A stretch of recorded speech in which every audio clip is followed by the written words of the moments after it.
Og så er der Anders Christiansen. Igen makedonerne knækker over her. Anders Christiansen prøver at få den videre til Emil Larsen. Den lever endnu. Der kommer så Mikkel Kirkeskov. Flat. Godt spark ellers af Mikkel Kirkeskov, men reddet af Gazewski. Ja.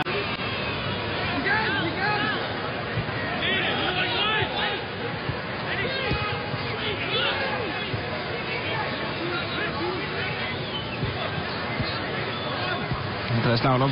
Fin aflevering til Kirkeskov. Og så Emil Larsen på kanten af feltet. 1-0 til Danmark. Mønsterangreb.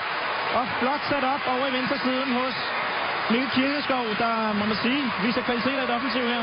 Ja, men det... 10 minutos de la primera parte, 0-0 en el marcador.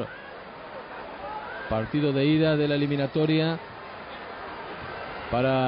decisiva para jugar la fase final del Campeonato de Europa de Selecciones Sub-21. Isco.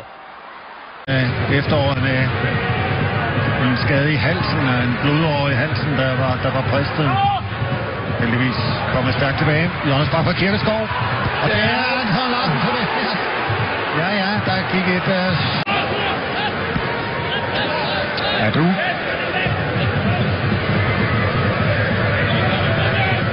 Nej, Kirkeskov tilbage til Steffen Rasmussen.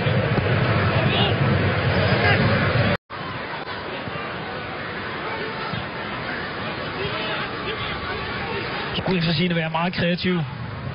Han er utrolig godt blik for spillet. Så ham er jeg spændt på lige at følge lidt. Ja. Bare han ikke er for god lige i dag. Skovbo derovre at vinde den hovedstødsduel, som fører til OB'erne lige holdt ved bolden her.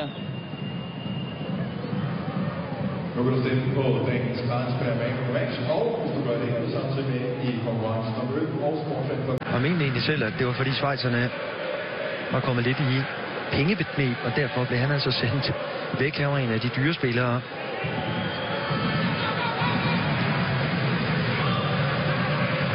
Det er lidt for længe måske.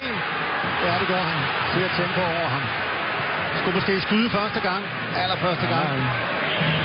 Så er der en hurtig mand, Elvan Hassan i den anden ende. Jeg skal love for det bølge frem og tilbage.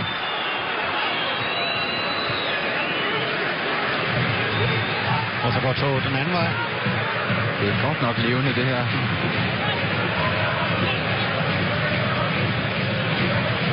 Álvaro Vázquez del central Oeg. Juega ya el equipo danés por mediación precisamente de Oeg. Ha cortado Montoya. Tello perseguido por dos rivales. Espera el centro Álvaro Vázquez. Isco con la salida del área. Continúa Tello, pero ha perdido. Se lleva la pelota de Laney.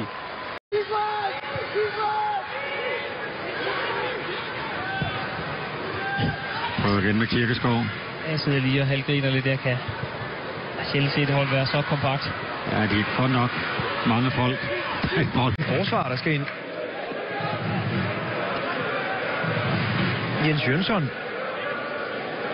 Han må være godt tilfreds, Peter Sørensen, eller hvad? Ja. Det kan selvfølgelig være, fordi de rykker andre klubber op til at tage en masse dueller. Ja. Det er det. Røg igen, Jens Jørgen. Ja. En dag får du nok ret. Nej, det ser anderledes fornuftigt ud. Vi er også lige på sæsonen nu, hvor tingene stadig lykkes. Ubesejret i 11 kampe nu måske. Ja, frispark for de der AGF på. Tavlen også helt lige i boldbesiddelsen. Stort set 49-51. Ja, det er Jarni, der fører bolden frem efter Arne Johansson. Og så skal han egentlig bare ind og forsøge sig at vælge at spille til Slot. Masser af plads til Mikkel Kirkeskov. Så er der tid til et indlæg. Jesper Christiansen bliver derinde. Efter Jarni lægger det mål for AGF 1-0. Stor tøven ned i Fynboernes straffesparksfelt. Jesper Christiansen kom ikke ud. Der var ikke nogen, der dækkede op. Og så går det jo galt.